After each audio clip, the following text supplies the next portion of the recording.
Eu sei que o Madureira e o Andreas estão cansados de falar em pesquisas, mas essa aqui é um pouquinho diferente. Olha só, o Instituto Paraná perguntou aos eleitores, a pedido do site BR18, se eles votariam em Lula mesmo que ele esteja preso em Curitiba. E o resultado foi o seguinte: 65% disseram que não e 34% que sim, que votariam em Lula, mesmo o ex-presidente preso. A resistência ao voto no petista é maior nas regiões Sul, 77%, Centro-Oeste, 77% também, e Sudeste, 69%. Ela é a maior também entre os eleitores com grau universitário, 80% nesse caso, e com ensino médio, 67%. Madu, vou começar esse tema com você. Essa margem seria o teto de Lula, 34%? O que você acha?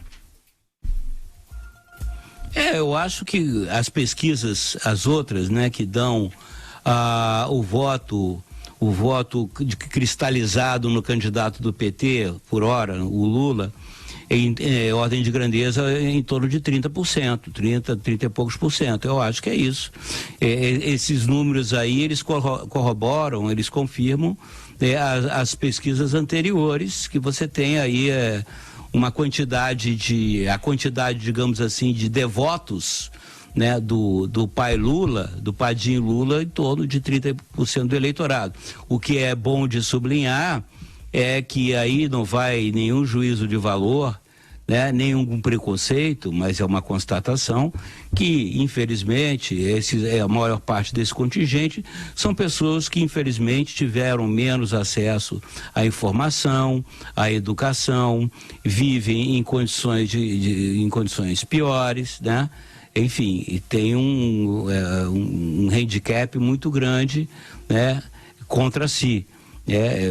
Como eu disse, já restou ao PT, olha só a ironia da história, né?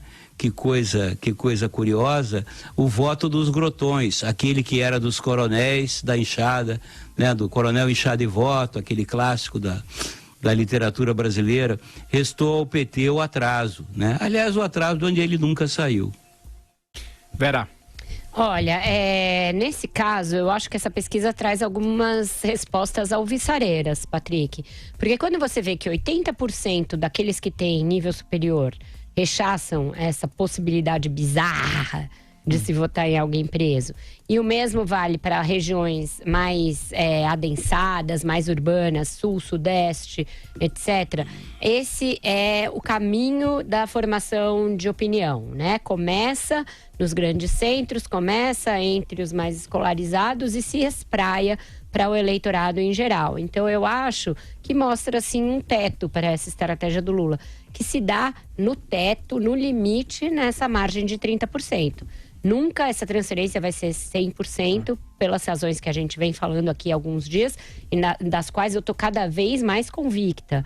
Com todo mundo que eu ouço, inclusive petistas, todo mundo vendo um limite temporal, físico e estrutural de grana para que essa transferência se dê nos moldes em que ela se deu em 2010. Acham que não acontecerá.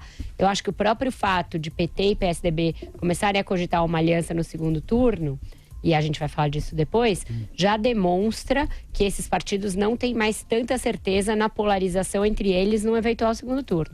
Então, por tudo isso, eu acho que a pesquisa já mostra que começa a cair a ficha. Eu acho que uma vez que a Justiça Eleitoral haja, acabe com essa novela, dê um fim a essa trama ruim, a gente vai poder começar a campanha efetivamente e aí ver as chances de cada um reais e sem esse ente imaginário pairando ali sobre as nossas cabeças.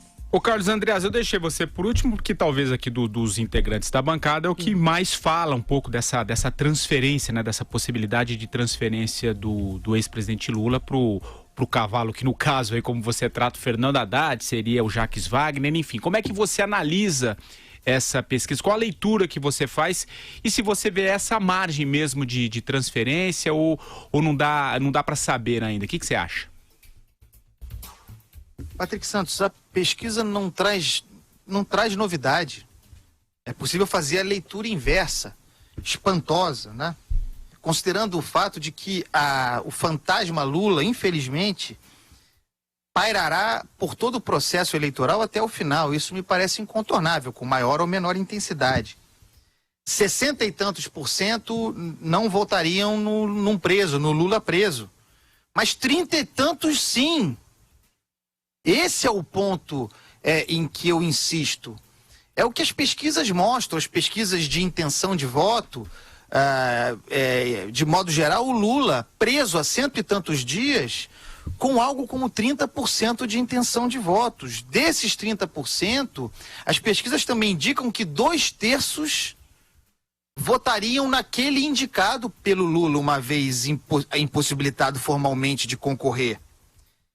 O ponto aqui, e é o ponto do Lula, me parece, a estratégia do Lula é menos vencer a eleição, no final das contas, porque aí sim, aí esse número é eloquente.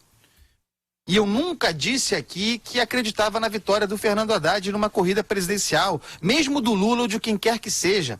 Esse número com o qual eu trabalho, de transferência de votos, é exclusivamente para colocar o cavalo, seja ele quem for, no segundo turno. Esse é o ponto fundamental aqui, a presença do Fernando Haddad no segundo turno. E para isso, se precisa de pouco, entre aspas, algo como 17%, 18%. Será difícil imaginar a capacidade de transferência do Lula, mesmo não sendo de 2010, porque não é, para o Fernando Haddad a esse patamar? Considerando que em pesquisas em que ele aparece, o Haddad, como candidato do PT, o cara tem 2%, 3%. Quando sai o PT e coloca candidato do Lula, alça-se a 12%, 13%, só com a mudança do nome. Já muito próximo do percentual necessário competitivo. Então, o ponto grave para mim, disfuncional e que está alterado, é o fato de o Lula ter algo como 30% do eleitorado disposto a votar nele mesmo preso.